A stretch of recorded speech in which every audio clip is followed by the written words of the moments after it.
You have successfully joined the webcast. Please stand by. The meeting will begin shortly.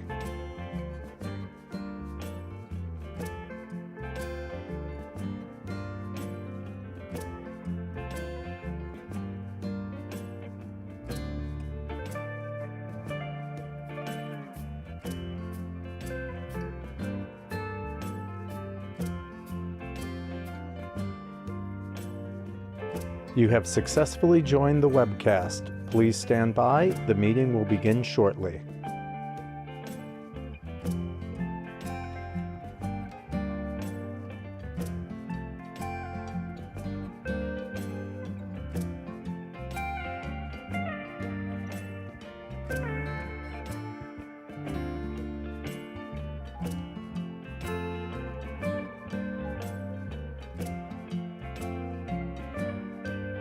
You have successfully joined the webcast. Please stand by. The meeting will begin shortly.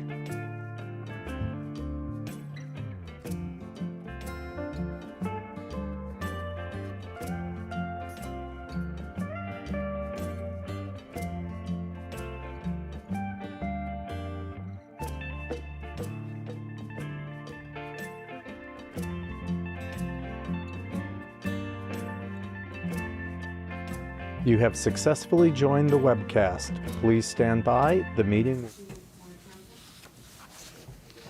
All righty. Okay. Well, good morning, everybody. Welcome to the September meeting of the Directors of the New York State Urban Development Corporation, doing business as Empire State Development.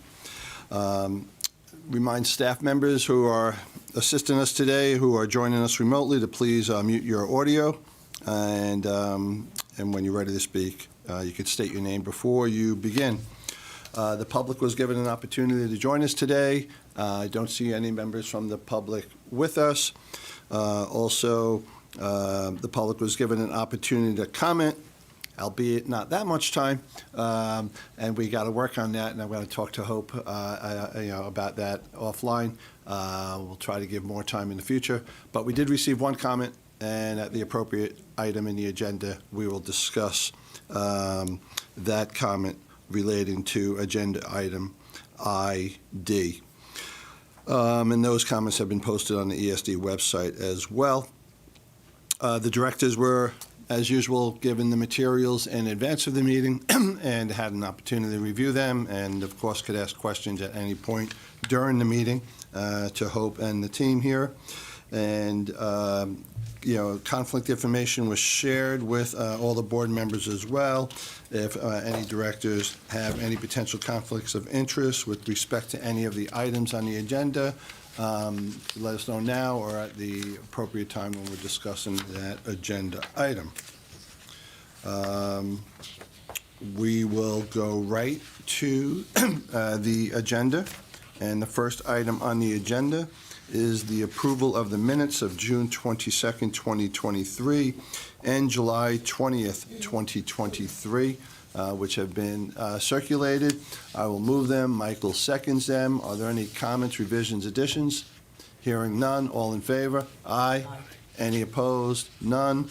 The minutes from June and July are approved. We had no meeting in August, so we are up to date with approval of the minutes. With that done, we'll proceed now to Hope Knight, our President and CEO, for her President's Report. Thank you, Kevin, and good morning, directors. Welcome back. I hope you had an opportunity to take some time for yourselves and enjoy the summer weather, and I hope that you were able to get a New York State vacation. Meanwhile, I did. Excellent. I followed the rules. Excellent. Spent the money in New York. Meanwhile, we've been plugging away at ESD. This summer was a busy one as we continue to work on expanding the initiatives and programs that support economic development across the state. I got to visit some of our upstate regions over the past weeks. In Buffalo, I was the graduation speaker for a commercial real estate development training program focused on transforming the east side of Buffalo.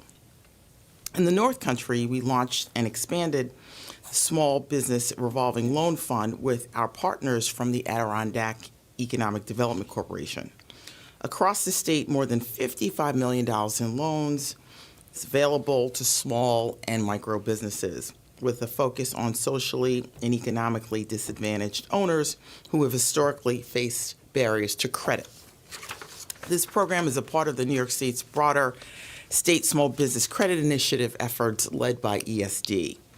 And in the Mohawk Valley, I helped to kick off Workforce Development Month at a celebration of the Real Life Rosies.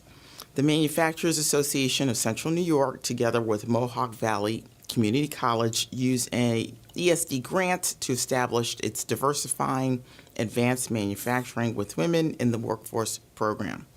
Real Life Rosies, a homage to Rosie the Riveter, focuses on training women of all ages and equipping them with job readiness, workplace literacy, and other manufacturing skills. The inaugural cohorts included 23 participants, many of them newly arrived Ukrainians. This was a great event, and I was joined by SUNY Chancellor John King and Labor Commissioner Roberta Reardon. Projects like this show the impact of our Office of Strategic Workforce Development and what it's generating. It's a credit to Amber Rangel and her team for all of their hard work. Beyond my own travels around the state, more people than ever are visiting New York State. Last week, Governor Hochul announced our 2022 tourism figures, and it was great news. New York generated record highs in visitation, direct spending, and economic impact, topping the pre-pandemic high water marks. Last year, we welcomed more than 291 million visitors, up 10% over 2019. Those visitors spent $78.6 billion across the state, generating $123 billion in total economic impact. Tourism spending saved the average New York homeowner over $1,300 in state and local taxes. This is great news for New York State and our tourism industry, which is so vital to our economy. And finally, I'd like to announce that Ben Verschuren has joined ESD as the Executive Director of our Division of Science, Technology, Innovation, or as we call it, NYSTAR. Ben spent more than 20 years with GE in different research and innovation roles. He developed and cultivated multiple partnerships and collaborations between universities and businesses, from startups to large corporations. He's also established GE's formal independent research and development portfolio, enabling deeper government collaboration and funding opportunities. Most recently, Ben was the Director of Global Labs at Fluence, a leader in large-scale energy storage. We're excited to have Ben on our team. He's already hit the ground running, learning more about NYSTAR's 70-plus centers. Is Ben? No, he's not. Is Ben here? Yeah, no. He's up in Albany. Oh, okay. Up in Albany. Is that home base for him? Nice. Yes. I'd also like to thank Heidi Knobloch, who stepped in to serve as interim director. Heidi is returning to our New York Ventures division in a senior director role. And with that, I conclude my report. Thank you. Great. Thank you very much, Hope. Any questions for Hope? You know, I told you, I'm always good for a couple of errors every board meeting, a couple of mistakes. And one thing I forgot to do that I like to do, especially for anybody watching, live stream, is to go around the room and have everybody introduce themselves. So start here with Mike. Michael Rosen, Director. Kevin Eunice, COO. Noah Raymond, Chief of Staff. Liz Luskin, Executive Vice President, Small Business and Technology Development. Joshua Breitbart, Senior Vice President, Connect All. Simone Bethune, Loans and Grants. Matt Bray, Treasurer. Ray Orlando, Chief Financial Officer. Elisa Hochgeiser, Director of Compliance. Goldie Wexel, Acting Counsel. Benson Martin, Designee, New York State Department of Financial Services. That's it. And Hope Knight, President and CEO. Okay. And everybody around the room is staff? Okay. All right. Well, thank you, and thank you for everybody participating by phone or on the web. So we will continue. We'll start with some corporate actions. Our first item is Matthew Bray giving us an investment report from fiscal year 22-23. Thank you, Chairman Law. Good morning, Directors.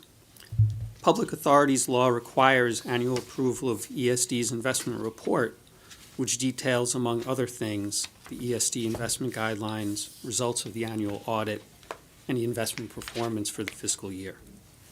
For the 2022-23 fiscal year, average investments were $5.2 billion, with an average maturity of 90 days and an average weighted yield of 2.2%. The portfolio reflects our primary investment objectives of preservation of capital, liquidity for payment obligations, and return on investment. Our investment earnings increased from $2.4 million in the 2021-22 fiscal year to $114 million in 2022-23. This was largely due to the increase in interest rates. Of the $114 million in interest earnings, approximately $91 million is in funds restricted for debt service and debt defeasance and subject to DOB authorization. An additional approximately $12 million is in restricted project and program funds, and the remaining approximately $11 million was used to support ESD operations in the fiscal year. The full report contains more detailed information. Please note that we are not proposing any changes to the investment guidelines this year. Your approval of the investment report, including the investment guidelines, is requested. Thank you. Happy to answer any questions.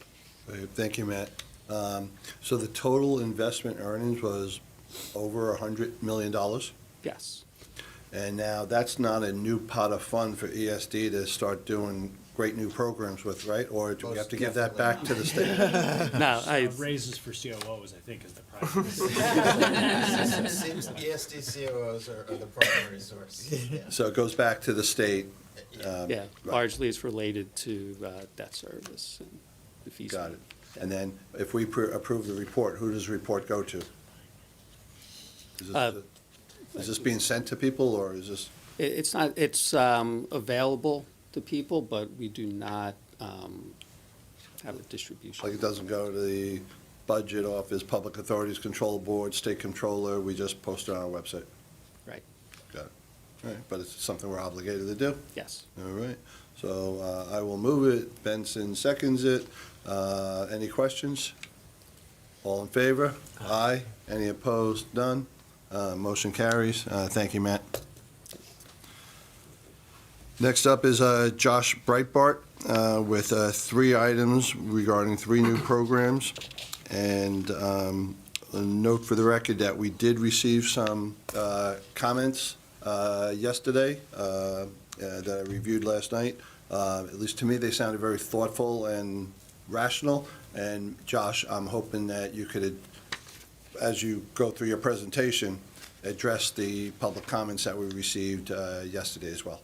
Certainly, Chair. And thank you, Chair, President Knight, and directors for the opportunity to bring these items before you today. The Connect All office is bringing guidelines for 3 grant programs to the board today.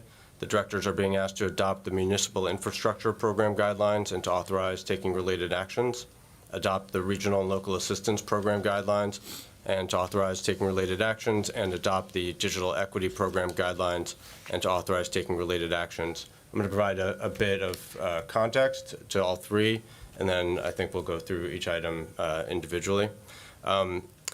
These 3 programs, the governor committed to the establishment of these programs in her announcement of Connect All, and the legislature specifically enumerated them in the WIRED Act.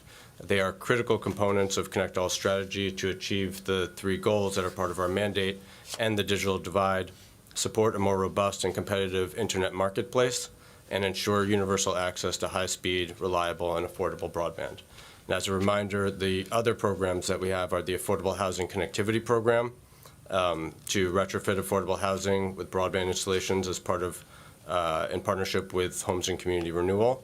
And the board approved those program guidelines in April. The Connectivity Innovation Grant Program to develop creative broadband solutions and ensure New York is a global leader in pioneering future breakthroughs. And the Connect All Deployment and Rural Broadband Program to provide grants to internet service providers to serve unserved and underserved areas. Excuse me. And as a bit of context, and what we've been hard at work at over the past year, is that we've been working with stakeholders across the state to understand the diverse conditions of the state, market forces, local government capacity, the needs of residents and businesses, and how that varies across the state, region, and population. We have convened public listening sessions in every region of the state with over 1,000 participants, conducted over 40 focus groups with key communities across the state, and we have held nearly 100 interviews and one-on-one meetings with internet service providers and industry representatives. I have been on site visits in the North Country, St. Regis Mohawk Territory, Central New York, Capital Region, to visit internet service providers, and with broadband adoption organizations in Rochester, Buffalo, Yonkers, the Bronx, and Brooklyn. Look forward to continuing those travels and visits. We also recently completed and are preparing to release the results of the first ever survey of digital equity across the state, with statistically representative participation from key populations, including low-income households, aging populations, veterans, people with disabilities, people with language barriers, racial and ethnic minorities, and rural inhabitants. We've done all this work in partnership with local coalitions, local libraries, and local and county government, and we're going to continue this level of engagement throughout the implementation of Connect All's grant programs. Our programs, including the ones we're bringing to you today, will be funded primarily through federal grants, and we will use state appropriations to begin work before the federal funding is available, or for certain activities that may not be eligible for federal funding. As we understand our full complement of federal funds, we will deploy the state funding that has been allocated to bolster these programs. Board approval of these program guidelines will allow Connect All to finalize our grant applications to our federal partners and prepare to implement the programs expeditiously. And this is vital given both the expectations of the public and the tight timeframes for expending the federal funds. So I provided this context just so you have a more full picture as you consider the three items brought to you today. So I'll proceed to provide a summary of each item for your consideration and answer any questions you may have. The first item on the agenda is the Municipal Infrastructure Program Guidelines. The Connect All is asking the Board of Directors to adopt these guidelines and authorize taking related actions. In her announcement of Connect All, Governor Hochul charged the Connect All office with implementing a local connectivity planning and 21st century municipal infrastructure program to provide grants to municipalities, nonprofits, and other entities to construct open and accessible public broadband infrastructure. For simplicity and clarity, we have separated this into two separate programs, one to support infrastructure and one to provide planning support. I will discuss the planning support separately, and then we have the third guidelines provide support for adoption programs. And this is, I think, one of the critical things with the Commons is to understand that we've got different programs that are intended to serve different purposes, so that there's clarity in the engagement and the eligible applicants and the activities, and then we can work to coordinate them and align them locally and regionally so that all the diverse needs can be met by these programs. And really, I think that's the strength of what the governor has done, is given ESD a set of tools that we can use to address the multifaceted and complex issues that each region faces. The Municipal Infrastructure Program will support construction of new fiber to the premises of thousands of properties statewide by providing funding to deploy publicly owned or controlled last-mile conduit and fiber and connections from those new last-mile deployments to regional broadband infrastructure. The new infrastructure will be open access. The key to this kind of broadband infrastructure is like highways that support multiple trucking companies or transmission lines that enable access to different electricity generators. It is available to multiple internet service providers. That means it has to be owned by a public entity or a trusted third party. And this is a proven strategy in the North Country and the Southern Tier. And this program will make it available to communities in other regions. This program expands upon a series of pilot projects in Shenango, Tioga, Lewis, and St. Lawrence counties launched by Connect All in partnership with the New York Power Authority, local and regional entities, and private internet service providers. The governor announced the completion of the first phase of those projects last December, and they are already showing results in bringing high-quality service to unserved and underserved areas at price points significantly below the regional average. Eligible applicants for this program will include public entities, municipal utilities, utility cooperatives, and then eligible partners to applicants will include internet service providers, managed service providers, broadband infrastructure builders, and broadband infrastructure owners. Project proposals will identify the internet service providers that will use the infrastructure to provide service. I believe one of the questions was about giving preference for locations that are unserved. And in the guidelines, we indicate that the criteria for scoring grants will be laid out in the request for applications. That is certainly one of the criteria that we will use to demonstrate preference for those areas that are unserved or other conditions that indicate that those areas have less, less quality existing infrastructure and ability to attract private investment without this government infrastructure. So while it may not be written in the guidelines, it'll be criteria used in the grant application? Yes, that's right. And we've worked closely with internet service providers, with the Federal Communications Commission, which has a broadband map of each location in the state, and the Department of Public Service, which has been generating that map to make sure that we have as accurate a location set as possible for that. Got it. Hey, Josh, if we could back up a bit, because you throw out a lot of different terms, acronyms and stuff, and I know that our agency is great for acronyms, but just so I understand it, maybe for others too. So state legislature, the governor signed the New York Wired Act, and then directing ESD to, oversee the program. The ESD and the governor, we branded it Connect All. Right. And then the Connect All program, the Connect All initiative, we have several different programs. Right. And each program is going to have its own guidelines. And you're asking us today to approve guidelines for 3 programs to implement the Connect All program, Connect All initiative. And so how many programs are there or will there be to get this initiative implemented? And by the way, everything I just said, was I correct? Yeah. Yes. Okay.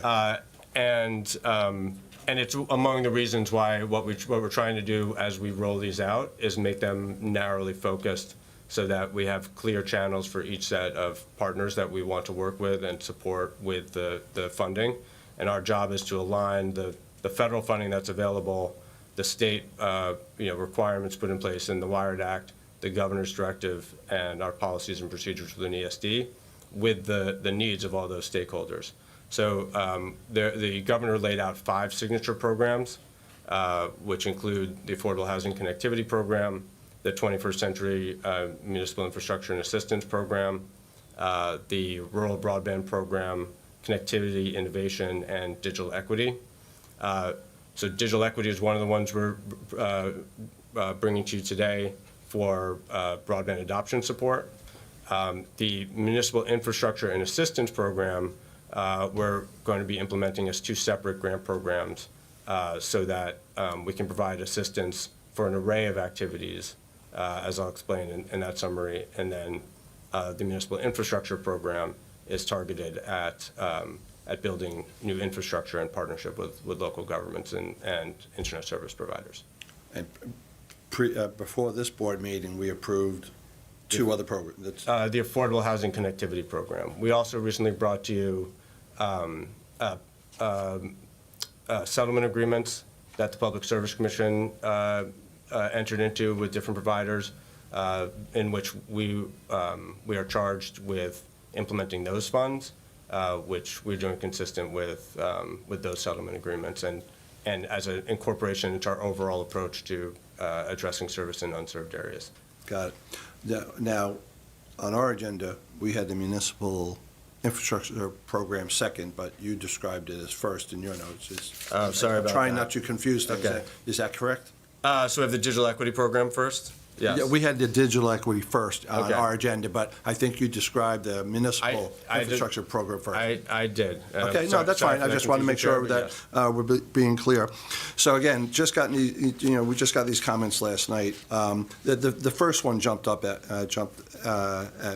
me, and that is the recommendation that the Municipal Infrastructure Program should amend its eligible uses to include costs associated with broadband adoption services for low-income households. It sounds very rational and sounds like something that was intended when the governor announced all this. Is that something we're doing or can do, or should we be doing?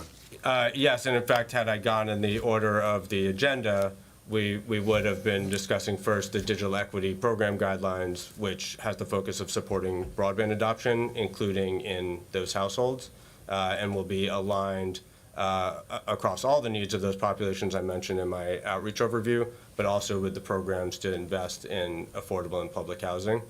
So that need is really addressed.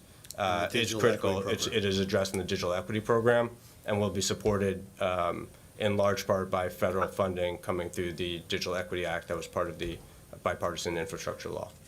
Got it. Yeah. And again, I know we just got them yesterday, but do you have any reaction to any of the other comments we have? I mean, you're asking us to approve 3 programs. We got some comments. And yeah. Should we be, is there, one, are we addressing most of the things that were raised to us already in the program guidelines or in the anticipated criteria for the grant programs? Yeah. And so do you believe most of these comments will be addressed in those 2? So as I said, I think the 3 comments, I also just saw them yesterday. One is to support broadband adoption, and I think that we're doing that through I know that we are doing that through the digital equity program. The other is to consider preference for unserved locations in the municipal infrastructure program. And we do intend to incorporate that into the grant criteria and have that as a preference. The third point that was raised was to run what's called a challenge process, under which we would publish all of the locations and allow internet service providers to indicate whether they do or don't provide service. That is a method that you use when you are doing a grant program that can only serve unserved locations, and we will be doing that as part of the implementation of our rural broadband grant program. We will roll out that challenge process. We'll describe it and put it out for public comment, and then implement that challenge process in 2024. But because this is in this instance, we were doing it as a preference. We think that the data that we have from the Federal Communication, the Department of Public Service, and working with our local partners is a good way to do that criteria without the additional 6 months or so it would take to run a challenge process. And again, we work closely with the internet service providers, so we have actually asked about unserved locations. The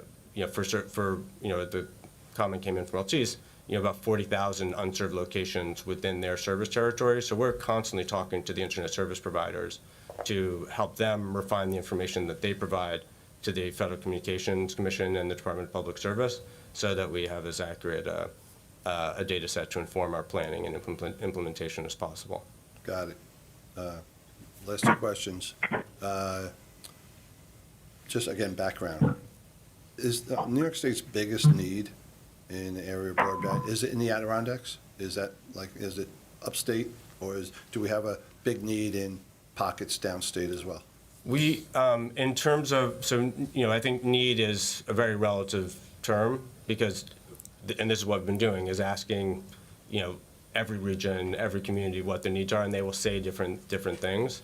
So the needs vary. In terms of where there are unserved locations, if we just narrowly define it that way, it is dispersed across the state. Some of the most challenging areas to build to are in the Adirondacks or in the southern tier in some cases. But that's not where the only locations are.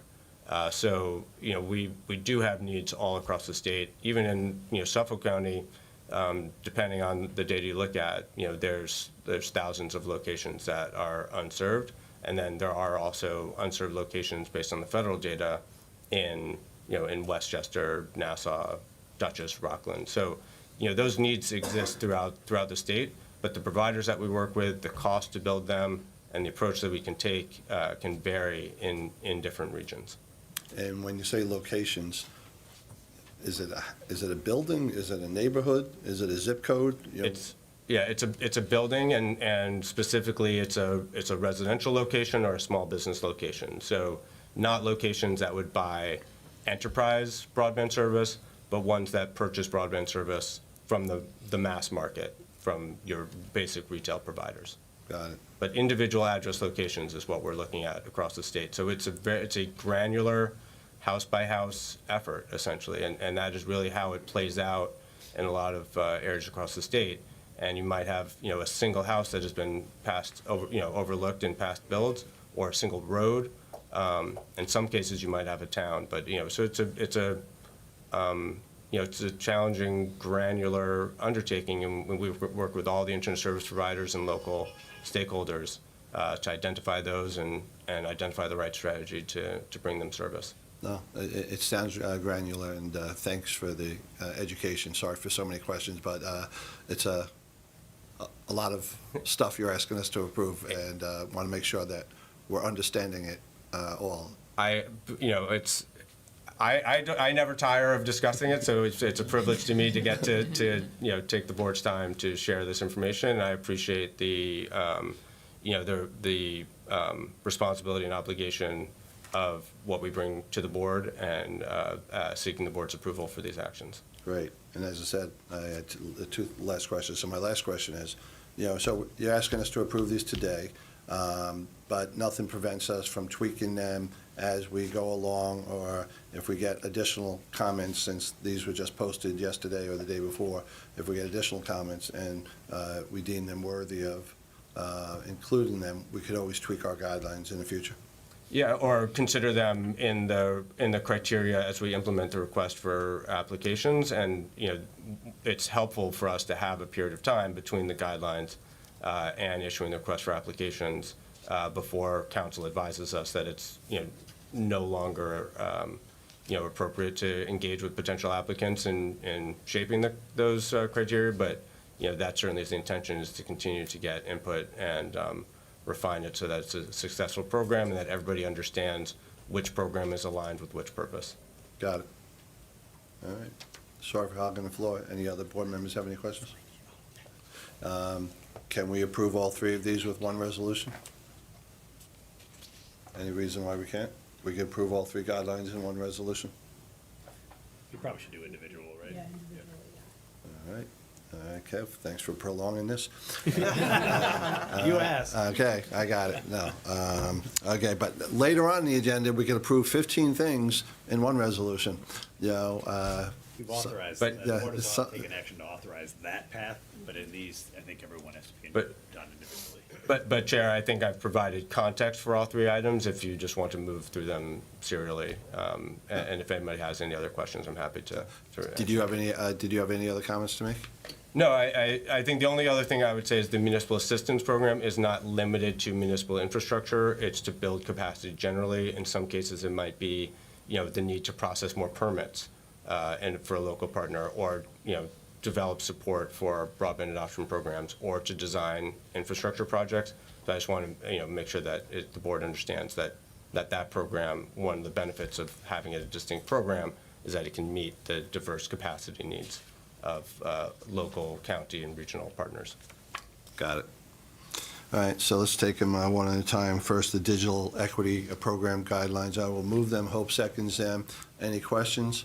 All in favor? Aye. Any opposed? None. The motion carries. Next motion is for the adoption of the municipal infrastructure program guidelines.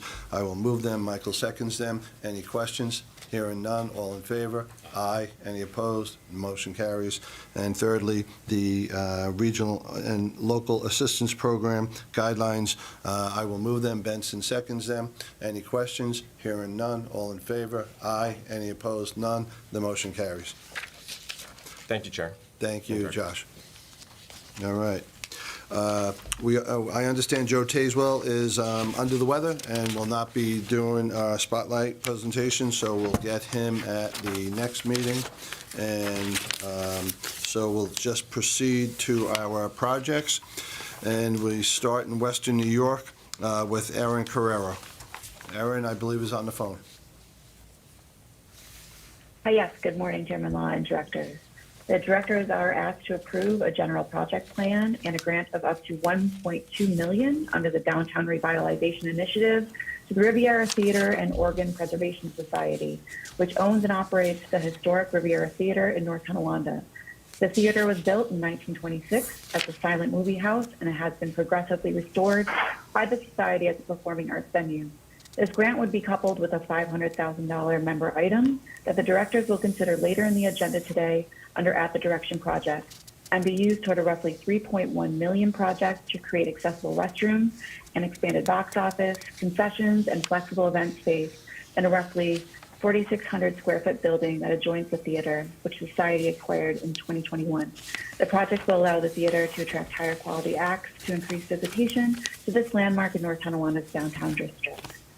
Thank you. I'm happy to take any questions. All right, thank you, Erin. Any questions for Erin? Okay, hearing none. No comments from the public on this item. I will move it. Hope seconds it. Any comments, questions? All in favor? Aye. Any opposed? None. The motion carries. Thank you, Erin. We'll move over to the Finger Lakes region. We have Laura Fox O'Sullivan, our regional director in the Finger Lakes, and she has 4 separate items, and that means 4 separate votes. Mr. Yunus. Thank you, Kevin, and good morning, directors. We're asking the directors to approve a $1 million capital grant to Appliance Precision Plastics Corp. From the Regional Council Capital Fund, Round 11.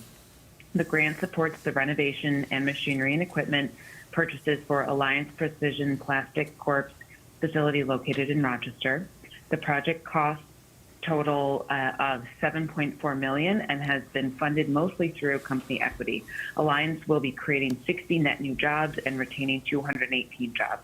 The company has renovated and expanded their space on Lee Road to bring it from their administrative headquarters with warehousing to a full production facility with 190,000 square feet.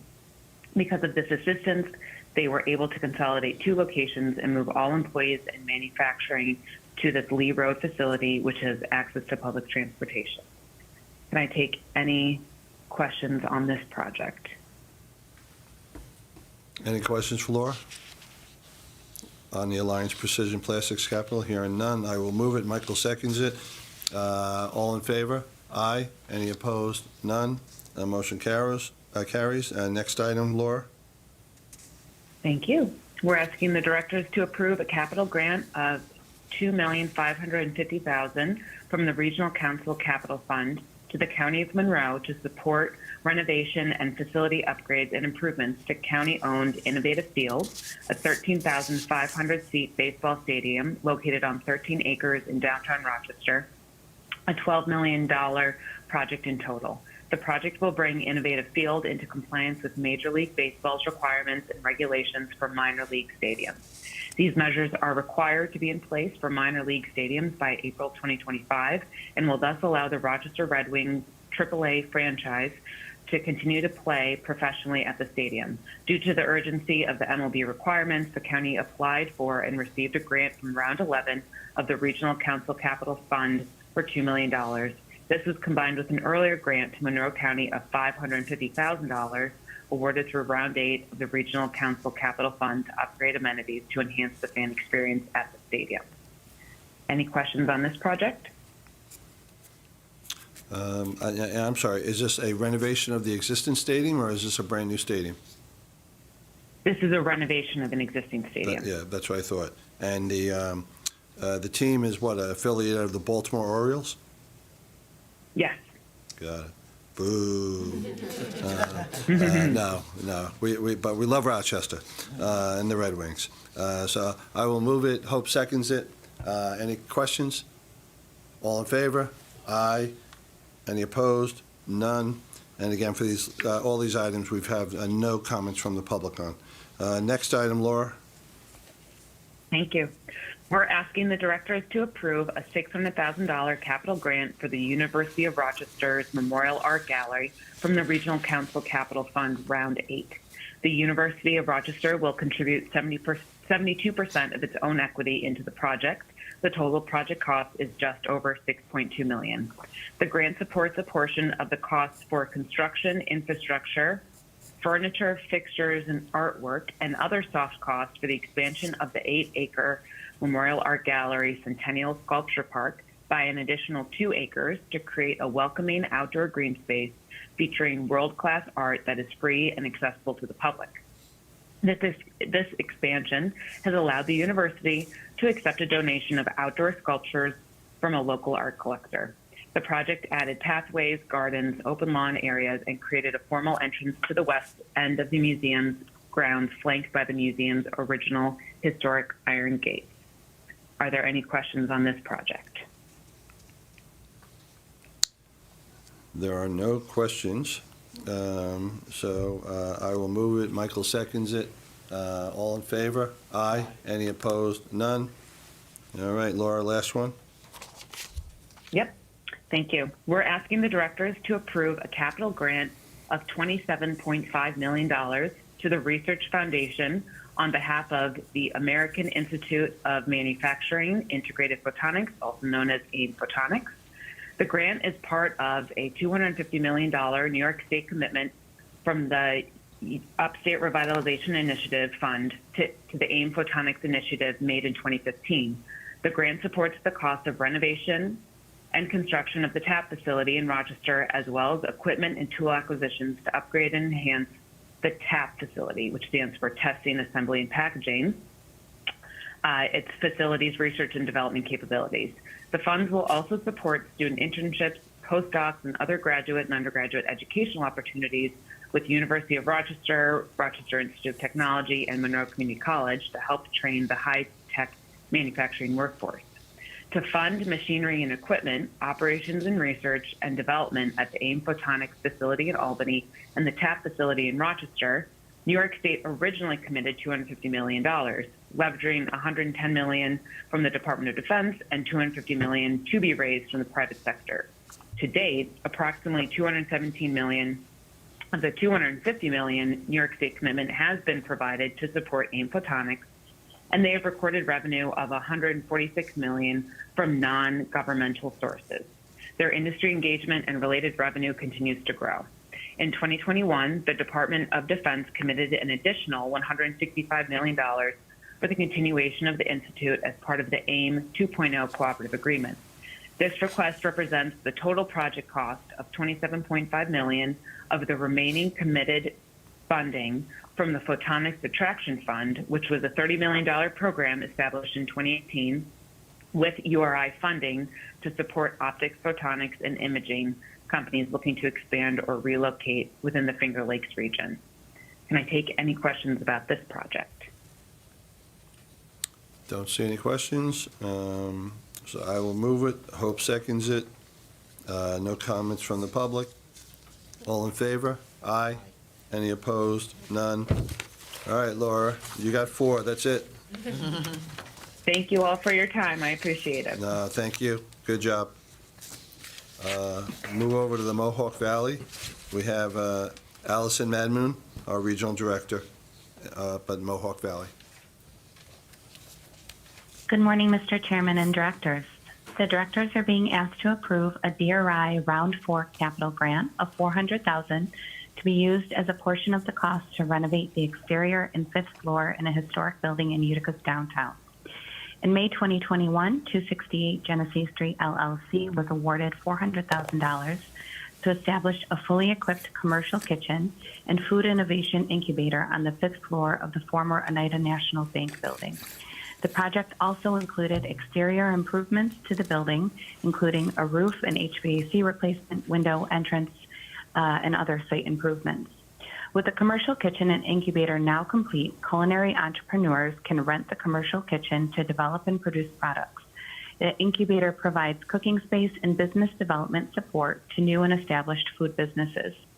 This project completed the redevelopment of a historic building in downtown Utica that was previously vacant for 5 years. The total budget for this project was $2 million for construction and equipment. ESD's participation in the project was 20% of project costs for $400,000. The project is consistent with the MVRADC's strategic focus on transforming downtowns and main streets in the Mohawk Valley. And I'd be happy to answer any questions. Thanks, Allison. I don't know if it's a question for you or Hope. I refresh my recollection with the DRI. Technically, it's a Department of State initiative. Yes. But once projects are recommended, they get funded through ESD and we have to approve. Do we approve all DRI projects? No, it depends on the project. It depends on if it's coming through one of our programs. Got it. Yes. So DOS might approve some, or Yes, another or agency. It's going through sewers or exactly. EFC. CR as but well, yeah.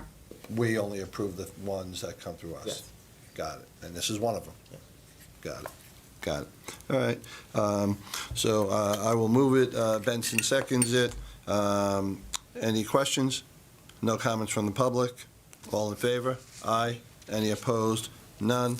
The motion carries. Thank you, Allison. Thank you. Let's move over to the Capital Region. Mike Uvoli, our Regional Director up there. Good morning, Chairman. Thank you, Directors. Today, I will be requesting the Directors approve a $5 million REDC capital grant to the Albany Port District Commission for a portion of the cost associated with the development of a new 81-acre intermodal industrial facility in the town of Bethlehem, Albany County. The project was a CREDC Round 6 priority project with a total project cost of just over $29 million, with the port investing approximately $9.5 million of its own equity. The project includes property acquisition, permitting and site approvals, construction of a connector bridge, access road, related infrastructure improvements, and ultimately new industrial space. Port District Commission is a public authority established by the New York State Legislature in 1925 and is responsible for managing the maritime facilities and related properties at the ports of Albany and Rensselaer. The port applied for the funding assistance to close a gap in its projected budget under Round 6 of the Regional Council Economic Development Council's coordinated funding application. The funding award allowed the port to make the commitment to buy the property at the beginning of the long and costly pre-permitting process. The 81-acre parcel of land was purchased in 2018, and preliminary engineering and permitting work started as a year as well. In January 2021, the Port of Albany expansion site was selected as one of NYSERDA's port infrastructure, the New York 3 offshore wind solicitation. This allowed the port and Equinor, the selected NYSERDA offshore wind developer, to commence with the design and construction of a new state-of-the-art offshore wind tower manufacturing facility. Site preparation began in 2022 and is ongoing. Ultimately, will include one or more manufacturing, warehouse, or distribution facilities and a maritime terminal. The Equinor project is expected to create over 500 new jobs. Earlier this month, the port received final permits from New York DEC, making this the largest fully permitted offshore wind manufacturing site in the Northeast United States. The project aligns with CRDC's gateway strategy and overall mission to modernize and expand the region's ports. The project is still currently underway and is expected to have a completion date in the first quarter of 2025. Our incentive proposal allows for 3 progress payments based on the grantee meeting thresholds and providing documentation. The port has satisfied its obligation under the incentive proposal for the first disbursement, and we are now recommending that the board authorize the release of funds. Happy to answer any questions. So Mike, the improvements to the port here won't just benefit the offshore wind industries, but all the other things and products and goods that come through the Port of Albany? No, this site, so the port is basically full and operating. This is an expansion site to the south along the river. The bridge connector crosses the Norman's Kill Creek, and it will create a new it's creating a new industrial site. Currently, Equinor has the lease agreement and is spending the money to get the site ready. It's Equinor's site at this point in time to finish the development on or to use its authority in the lease to assign its rights. But can the other offshore wind companies that are receiving contracts from the state benefit from this port as well, or only Equinor? This site currently is planned for the wind power manufacturing, which will utilize the entire 81 acres. Right. No, I mean that's the wind power. if the wind tower manufacturing doesn't happen, if they move from the tower project, which is a possibility, it could be used for no limits on the use of the site.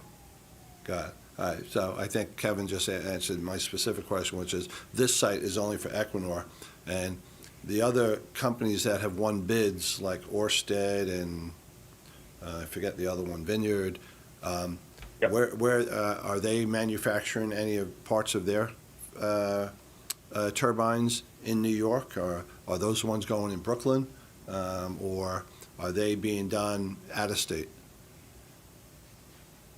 That goes beyond me. I yield to Dave Whipple, who handles it for our agency here at NYSERDA. I know that in the current solicitation that's out there, there's quite a bit of activity planned at the Port of Queens, also in the capital region, just south of Albany, with a variety of potential manufacturers looking at that site. And there's a variety of products. There's the cabling, there's the nacelles, which is the unit that creates the power. There's the blades, there's the tower, there's tower bases. So smaller operations that are, say, doing the steel work for the tower bases, but these large projects, I'm not really sure there's been any other identified. All right. So NYSERDA has a solicitation that hasn't been The third solicitation that's going on right now. Right. So we'll know more after they make those awards. Right, but I was just curious, for the first two solicitations that they've already awarded, I know there are at least 3 different companies who won awards, and I was curious if all of them are manufacturing some component of their projects, whether it's the turbines or other things, in Albany, or are some doing it elsewhere in the state. I remember Brooklyn being in the mix. But anyway, I think it's great. We'll come back to you. But I think it's great that we are supporting the investments being made to attract these international companies to manufacture some of their materials needed for the offshore wind industry here in our state. Yes. It was good. Just curious. All right. So thank you, Michael. I will move it. Hope seconds it. Any comments? No questions from the public? All in favor? Aye. Any opposed? None. The motion carries. Move over to the Southern Tier, and we have Omar Sanders, our Regional Director of the Southern Tier Office. Thank you, Chairman, and good morning, Directors. Today, the Directors are asked to approve the release of funds for the Cornell Nanoscale Science and Technology Facility project located at Cornell University's campus in Ithaca, New York. The Cornell Nanoscale Science Facility operates as a major site of the National Nanotechnology Coordinated Infrastructure Program, serving a broad-based user community composed of universities and companies from across New York State, the United States, and abroad. This facility possesses one of the most comprehensive selection of nanotechnology fabrication and characterization equipment. Users are provided with rapid, affordable, educational, and hands-on access to an integrated set of advanced nanofabrication tools. From September 2020 to March 2023, 594 total new users, including 553 from New York State, were provided initial orientation and safety training.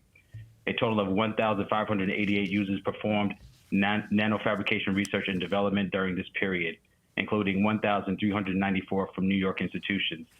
The facility serves as an effective resource for commercialization and nanotechnology that has averaged 2.5 new startup companies launches per year based on this developed technology. The research conducted also yields a large number of publications, presentations, and patents. In April of 2023, Cornell University was awarded $1 million through the Southern Tier Upstate Revitalization Initiative Fund to be used for a portion of the cost of working capital and capital expenses, including equipment, salaries, benefits, and admin costs. In addition, Cornell University received a grant of $7,550,000 from the National Science Foundation for the balance of the total project cost of $8,550,000.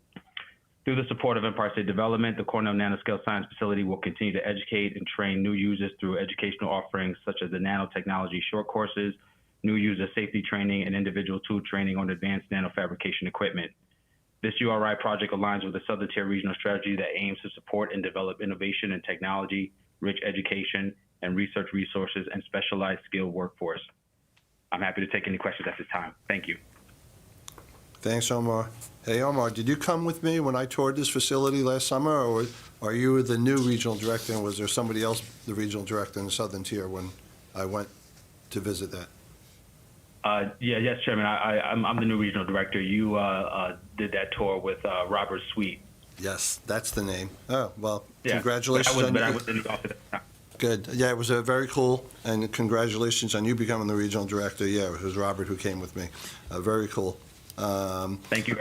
So I will move it. Michael seconds it. Any comments? Questions? No comments from the public? All in favor? Aye. Any opposed? None. The motion carries. Thanks, Omar. Ray Salabarios, our Senior VP, Division of Small Business, Capital Access. Is Ray here? He's usually here in person. I'm here on the phone, sir. Oh, Thank you're on you, the phone. Chairman. All right, Ray, I miss Yes. you. Thank you. Good morning, everyone. This is a proposed 3.1 million MRF loan that assisted Lassenthal Owner LLC with the construction of a new, approximately 50,000 square foot YMCA in Bronx, New York.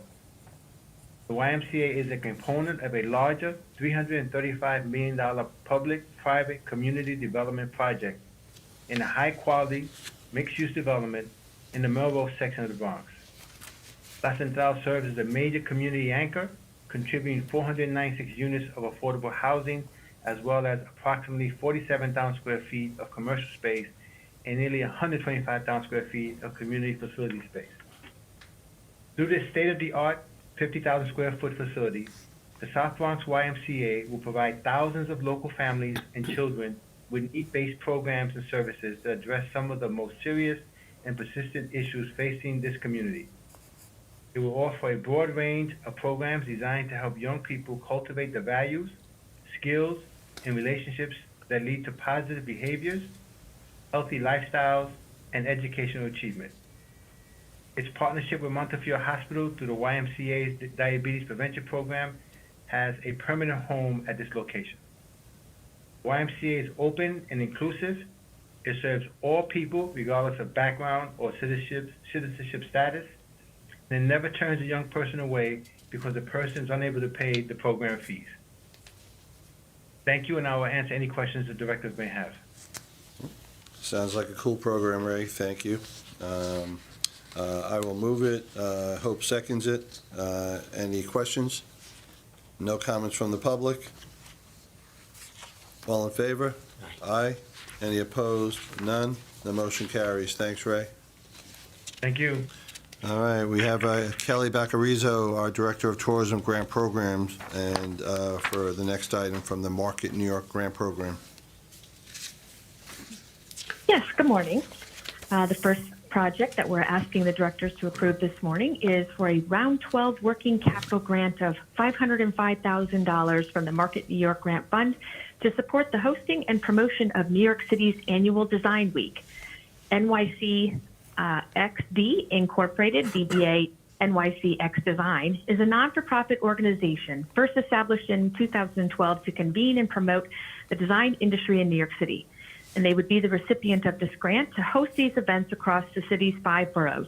New York City Design Week is expected to attract over 400,000 national and international visitors, increasing the economic impact through visitor spending in the region, as well as bringing travel to New York State to the awareness of international travelers. This project is currently underway and preparing for their 2024 festival. If anyone has any questions, I'd be happy to answer them. What type of design, Kelly? Is it architecture? Is it clothing? Or Clothing. Clothing. Cool. Yes, clothing. Good. Yes. Very good. Next item, La Mama. We've combined the next two because they're both for La Mama for their 2 capital grants, one for $200,000 awarded in round 8 and $400,000 from round 9 from the Market New York Capital Grant for a total award of $600,000 to La Mama Experimental Theater Club.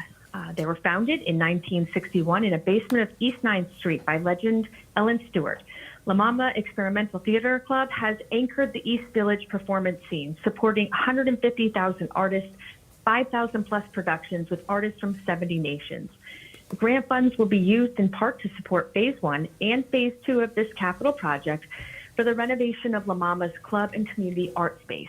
as well as installation of state-of-the-art audiovisual equipment to expand programming, as well as improve visitor access and the overall experience in order to increase visitation and spending at this tourism destination and the New York City region overall. Both phases of the project have now been completed, making the grantee eligible for reimbursement. And if anyone has any questions about either of these, I can also answer them. Yeah. See no questions.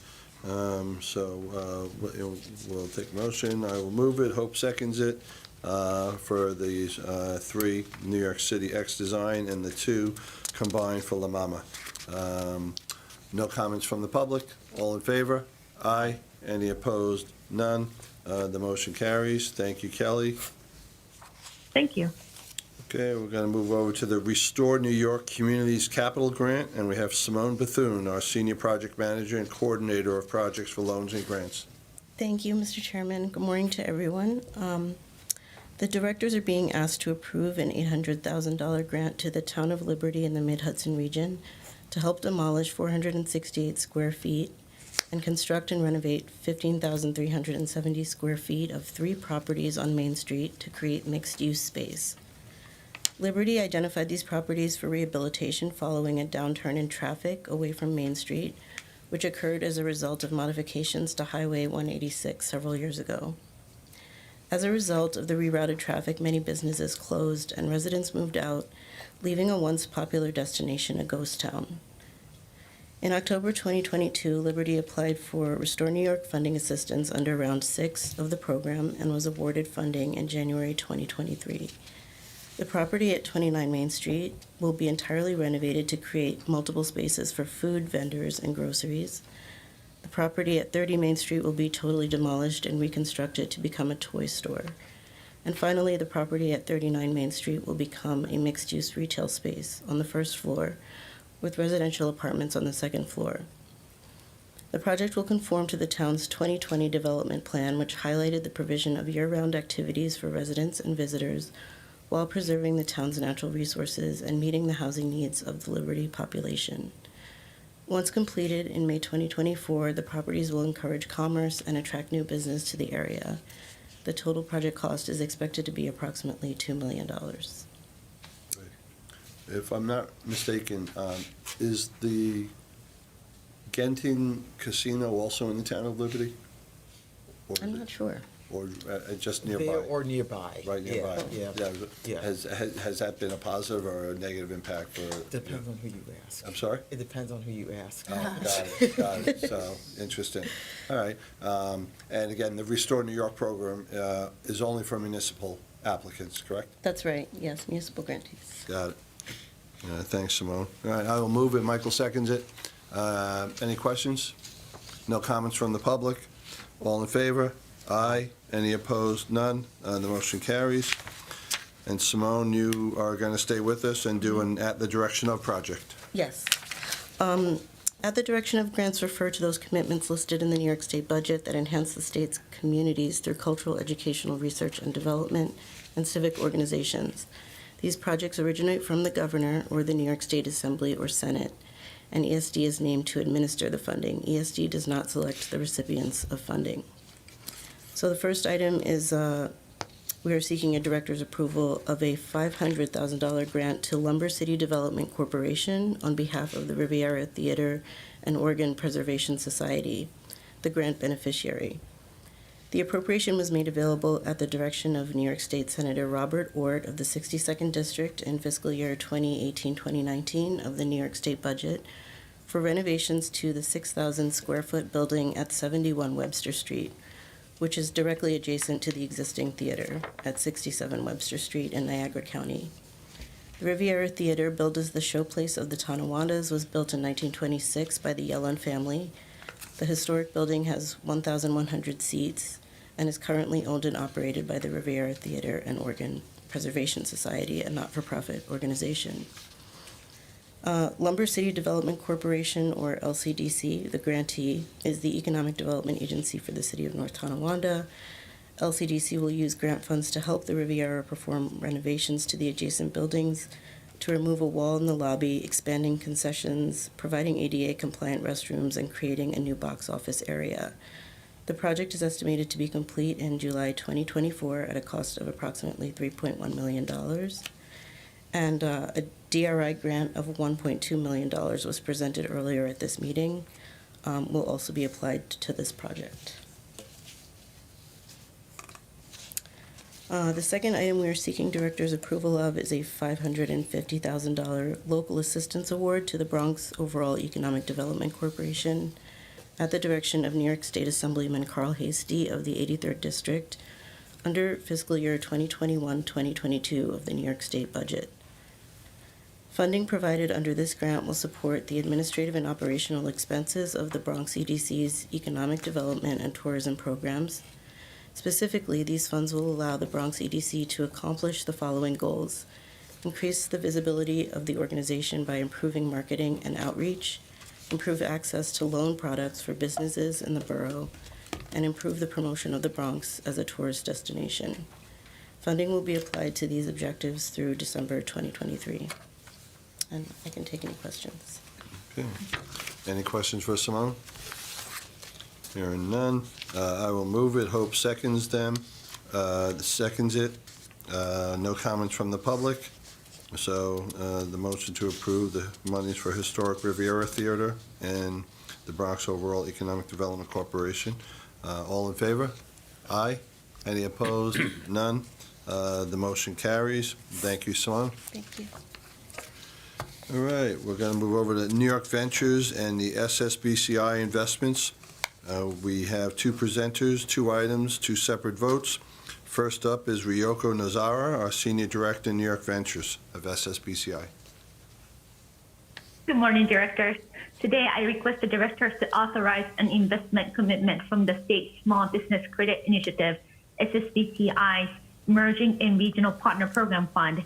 To provide a quick summary of the program, the Emerging and Regional Manager Fund is a $102 million program using federal SSBCI funding to provide equity investments for venture capital fund managers who invest in high-growth New York State companies.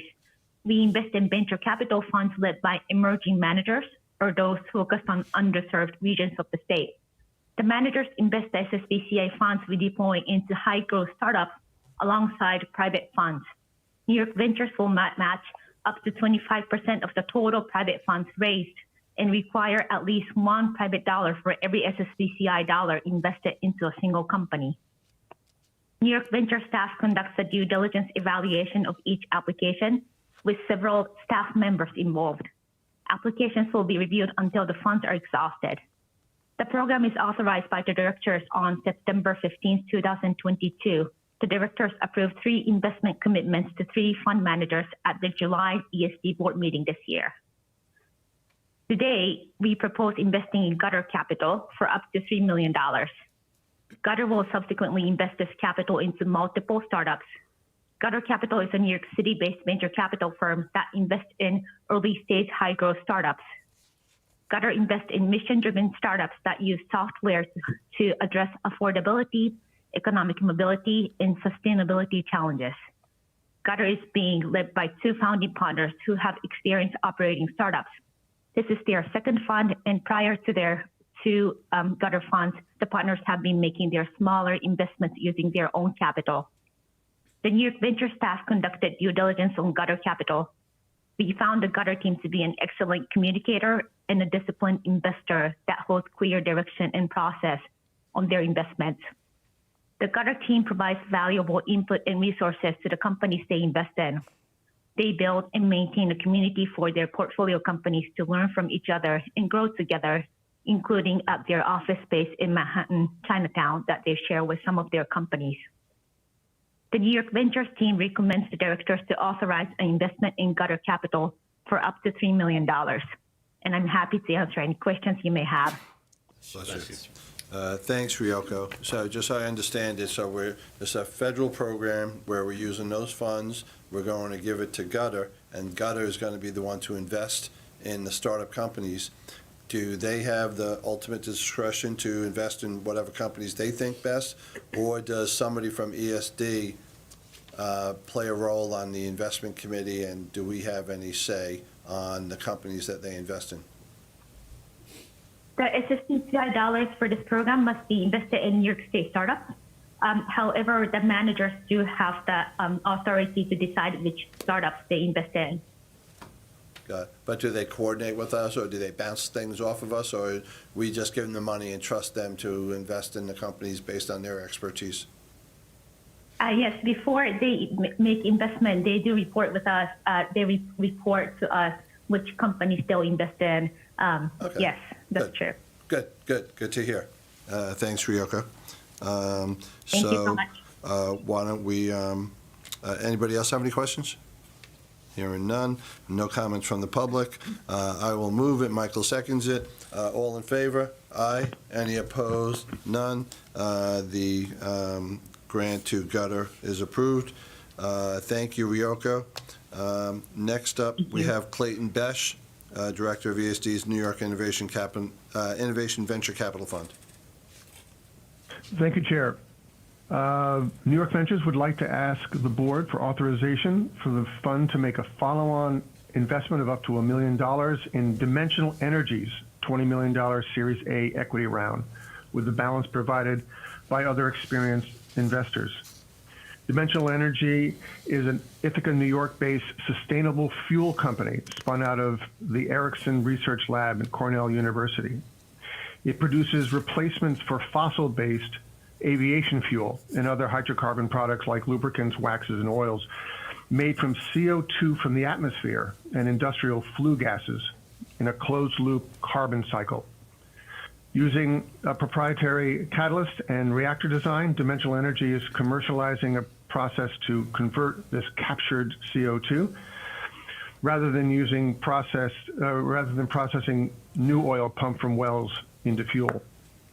One of the demonstration plants currently scheduled include one in Western New York that will leverage the green energy from Niagara Falls. Using this round's capital, the use of this round's capital will be to hire up to 20 new full-time engineers and production experts to design and manage the company's pipeline of aviation fuel plants. New York Ventures staff and the Investment Advisory Committee agree that the market opportunity and growth potential offered by this New York State company warrants an investment by the fund and recommend its approval. Are there any questions? Got it. Thanks, Clayton. Yeah, I have one question. I don't know if you can answer it, or Liz, maybe you can. We used the word venture a couple of times, so I just want to make sure I get understanding it. We have a division here at ESD. Yes. That's called New York Ventures. Right. Then we have separate funds that also have the word venture in it. Yes. And these are two separate funds. So Ryoko came out of one fund using SBCCI money, and this is the Innovation Venture Capital Fund. And where'd the monies come from here? Are they out of our budget, through the state, or where are these monies coming from? Or are these also federal? No, these funds are state funds that were allocated to this fund a number of years ago, and that's where for the most part, the main investments that you're seeing into individual companies are coming through the board. Right, so that's where we're making direct investments. The other program is one where we're making fund-to-fund investments in order to increase the availability of venture capital targeted to the same audiences that the same type of entrepreneurs that we're looking for, but that way we're leveraging our capital against other capital and particularly increasing the diversity of fund managers that are in the state. But this investment is through our direct investment program. Got it. And how many different funds do we oversee? There's 3 programs that are under SSBCI, plus there's additional money into this program through SSBCI as well with slightly different requirements.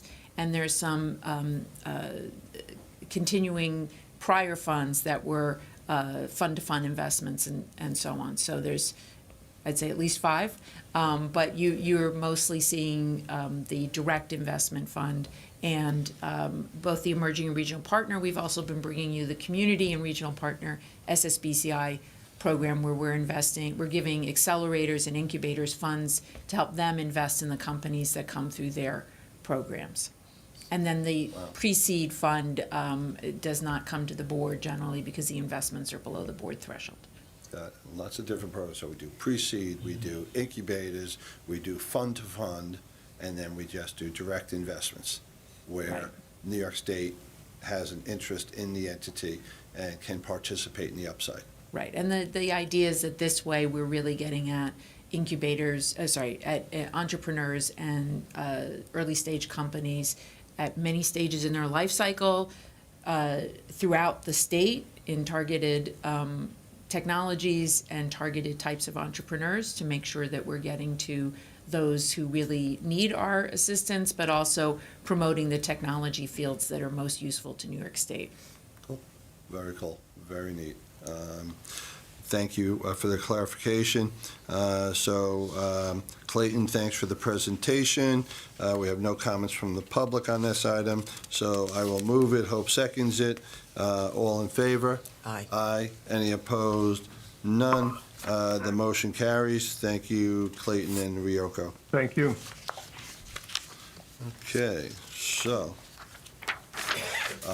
now we are going to do the administrative action items, where we're going to hear 6 different items, but here we get to approve them in one resolution.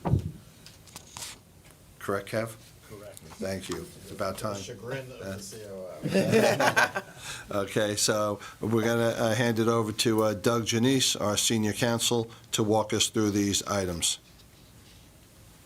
Thank you, Chairman Law, and good morning, directors. As a reminder, as the chairman just noted, that in order to streamline our board meetings, we previously implemented an oral summary presentation process in connection with the administrative actions section of the agenda.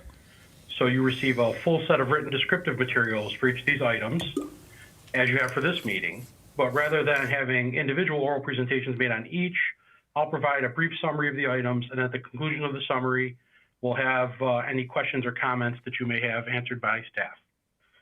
So the 6 administrative items submitted for your consideration today and for which you have received written materials for are as follows.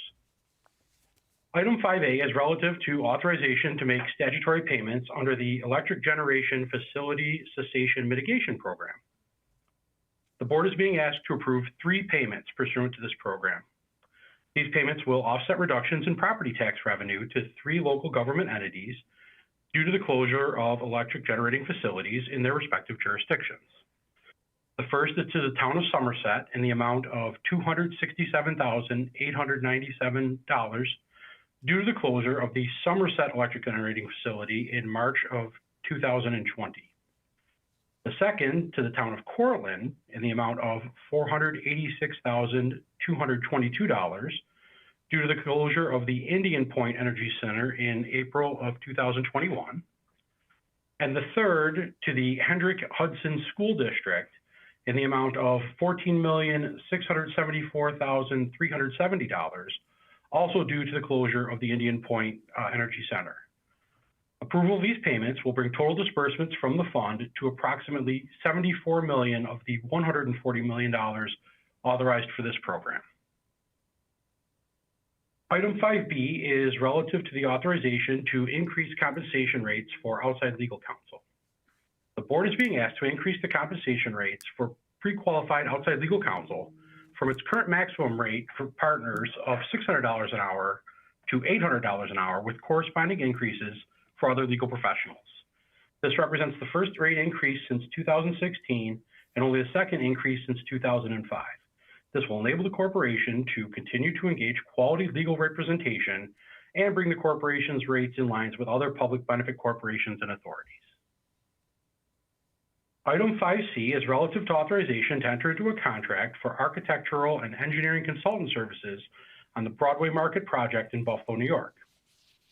The directors are asked to authorize entering into an agreement for up to $4.5 million over a 4-year term, including a $1,105,670 base contract and a $394,330 contingency held by ESD, with a team led by Flynn Battaglia Associates of Buffalo to provide design and construction administration services for a $40 million rehabilitation of the Broadway Market, the City of Buffalo's last remaining public market located in its east side. Item 5D is relative to authorization to enter into a contract for consultant services for a Central New York housing market and needs study. Directors are asked to authorize entering into an agreement for up to $378,000 over a 12-month term with HR&A Advisors, Inc. to complete a housing market and needs study in Central New York related to the $100 billion Micron microchip fabrication project in Clay, New York. This technical study will be jointly overseen by ESD staff along with our partners at the New York Department of State and will help identify potential policy measures to maximize opportunities to meet the housing demands associated with the Micron project in a manner consistent with the state's smart growth and climate policies.